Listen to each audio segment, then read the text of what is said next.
So these are the sort of things that you pick up.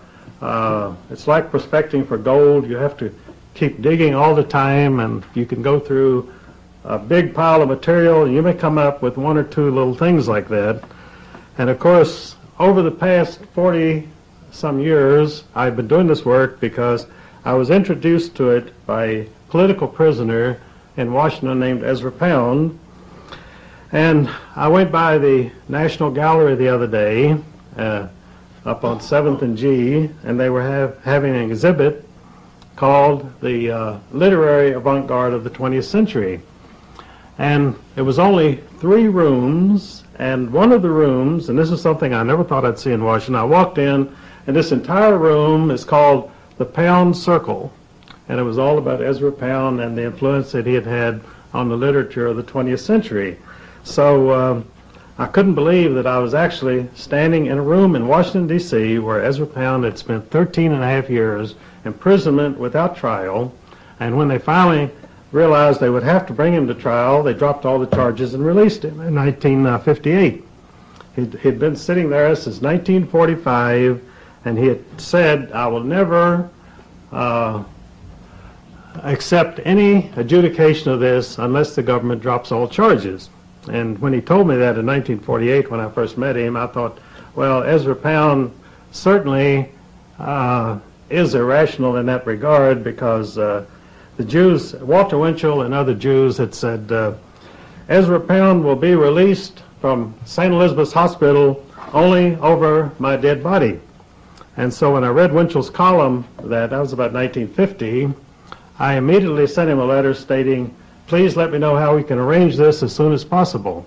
And I didn't get any response from Walter Winchell, because I thought, if that's the way it has to be done, then let's do it. You know? I mean, I don't have a closed mind, and if someone comes up with a solution, I'm willing to go along with it.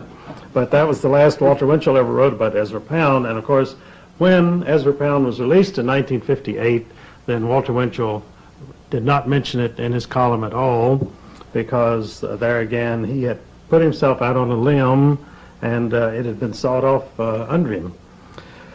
So as I say, there's more recognition of the work that we have done. Every day it's growing.